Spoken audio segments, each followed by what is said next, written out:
ឥឡូវខ្ញុំមកដល់ប្រាសាទប្រែរូបឥឡូវនៅខាងលើនេះនៅមួយជាន់ទៀតតែគេអត់ឲ្យឡើងទេទិដ្ឋភាពស្អាតប្លែក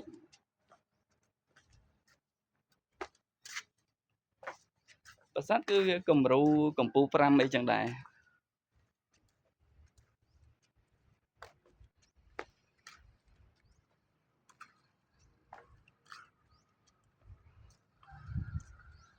ហើយ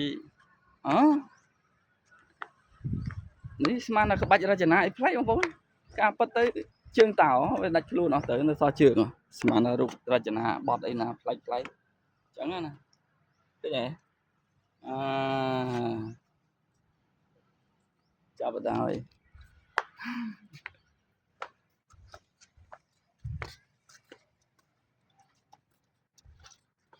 នេះផ្លូវចុះមិញយើងផ្លូវឡើងតាមហ្នឹងឥឡូវផ្លូវចុះតាមហ្នឹងវិញ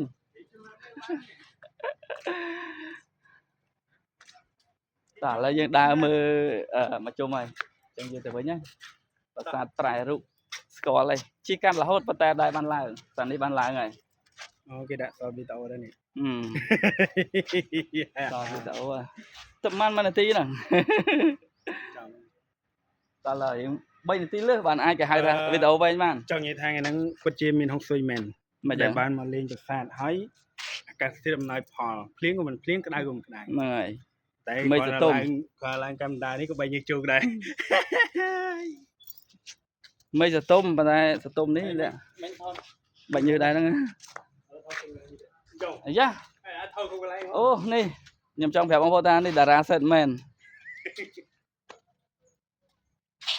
អូយសិតនឹងចង់បាំងកាយចូលហ្មងអីមើលចង់បាំងកាយចូលសិតមែន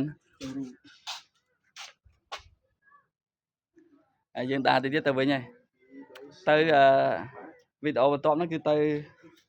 ទៅគេប្រាសាទភ្នំបូកអាហ្នឹងគឺប្រាសាទនៅលើភ្នំរត់តែខ្ពស់ជាងភ្នំបាក់ខែងទៀតត្រូវហ៎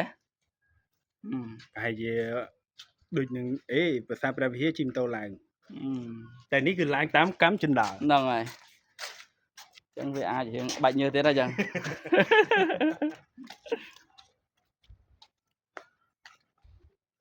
ចុះ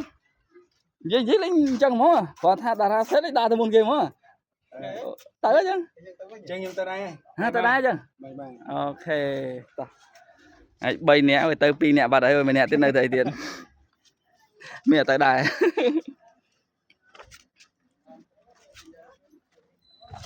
អញ្ចឹងបងប្អូនកុំភ្លេចរងចាំទស្សនាវីដេអូបន្តខ្ញុំនៅប្រាសាទភ្នំបូកគឺល្បីថាប្រាសាទនៅលើភ្នំស្រស់ស្អាតប៉ុណ្ណាទៅតោះទៅមើលទាំងអស់គ្នាអូខេឥឡូវវីដេអូនេះគឺប៉ុណ្្នឹងហើយបាយបាយ